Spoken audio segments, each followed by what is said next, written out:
Sunday night. It's going on 10 o'clock. I'm going to have to call it a day. Let me tell you what we got here. Okay, we got the B-pillar. Yeah, I got a little spot right there where it warped in on me, and one right there. But you know what? Everything that I'm seeing all these guys do when they weld new metal in, they're dimpling it in, and they're putting fiberglass in there. I'm not 100% sure on that. I don't know that I'm buying into the whole fiberglass in it in thing here, because yeah, the seams had lead in them from the factory, but nothing else had glass on it from the factory. This is factory paint right here, guys. Nothing else had fiberglass over it. As long as it's sealed and primed and all that good stuff. You know, I really don't understand the need to put fiberglass over top of it. I'm sure there's some reasoning behind it that I'm unaware of, and I'm sure I'm going to get 5 or 6 or 7 or 8 messages as to why, but I don't know. I'll probably do it just because I got those 2 low spots, and like I said before, I don't have a stud welder to do anything with. And this spot right here, I pulled the headliner back in there, and believe it or not, there's a hole right there in the, I don't know if I can get it or not. Probably not with this. I'll see if I can. It's going to be upside down for a second, guys. There's a hole right there. And the dent is right there. Oops, sorry. The dent's right there. So, all I'm going to have to do, take my handy-dandy little pry bar, push it up in there, and pop it out. You know, massage around it on the outside. Use like a long-handled hot hammer and dolly thing. Sorry. Trying to fight a sneeze back there, and it didn't want to cooperate. But yeah, I don't think that looked too awful bad there. Got the body line here pretty straight. I got a little more grinding to do on the inside here. You know, you can see that. So that'll finish straightening that out once I get that weld ground down flush. And back here, you know, when I weld the inner skin here, I'll get rid of the, oops, doggone it, guys. I'm sorry. I'm just not doing very well tonight with this. Get that taken care of there. So, alright. Now I'm going to kind of change gears here for a minute, because I got a guy that I'm kind of, you know, if he was here, I'd straight take him under my wing and give him the full deal. He's running one of my all-time favorite cars, you know, is the early 80s Monte Carlo, early to mid-80s Monte Carlo, and or not Monte Carlo, I'm sorry, Cutlass Supreme.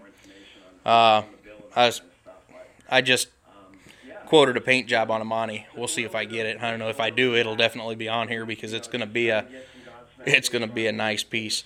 But this Cutlass, it's a nice car. They got good weight distribution if you do it right. Okay. What you want to do, I don't care how wide your tires are, you want to keep all the weight that you can on your main tire when you take off, okay? That's why I said the traction bars. And the reason I'm doing it this way is because I can say it faster than I can type it. Your traction bars, what you want to do is you want to get down here even with the car. And what we always did was we would find the center point with the engine in the car, of course, all the drivetrain, everything in. You want to find the center of gravity of the car. Okay? And what we would do is we would use jack stands, and we would move them back and forth until we found the center of gravity. We didn't have scales and all that good stuff. But when we found it, you know, on a car like this, it was usually right back about even with the back of the front seat. Okay? Pretty close with this one. But what you're doing is you're moving the center of gravity to try to help as your car takes off, the front end wants to lift, right? And if you put more leverage toward the back, it's going to lift less. And what that's going to do is it's going to transfer more energy quicker to the rear end. Okay? You're going to get more energy transferred to the rear end. And that will, in fact, help with any wheel spin you might have. Even if, you know, I had a buddy of mine that had an 86 Camaro, and we had, oh man, what were they? I don't remember the exact size, but they were the widest tire that Mickey Thompson put on. This car here has awesome weight distribution, and I'm going to tell you why. I've never told anybody this before, but the front end, look at how much area I've got right there. I mean, the thing looks like a gasser almost when it's all together, and I love the stance. And when it's cleaned up, you know, was cleaned up, it looked great. I've got big block Chevelle springs in the front. Okay, they're very stiff. Guys, I'm almost 250 pounds, and I can bounce up and down on that bumper and barely move it. But I've got the big block Chevelle Malibu springs in the front. I have, believe it or not, stock shocks. I have a quick ratio steering gearbox with the power steering unit. The thing holds the road incredibly well. In the back, I've got, you're going to laugh, but I have 1973 Chevelle Malibu station wagon springs in the back, okay, along with stock shocks. The reason I went with the station wagon springs is their energy rate was such that with my big block springs in the front and my wagon springs in the back, they're a little softer ride. You know, it's a family car. You wanted it to be a softer ride. They give more, okay? They give a little more, and those big block springs with a small block in it, they push up. They do. And my traction bars, they were dead even with my door handle. Okay? The ones that we had on it before. They weren't long enough. Okay? I've got a coil sprung rear end, like you all know. So there's next to no wheel spin or hop. But transferring that weight, the center of gravity, and working with it, you know, there are book after book after book out there on just that simple fact. You know, it's an awesome thing when you get it figured out and how it works. It dropped almost a second and a half off that Camaro we did for my buddy. Okay, second and a half. Just setting up the suspension right. You don't need a 4-link. I wouldn't run one on the street.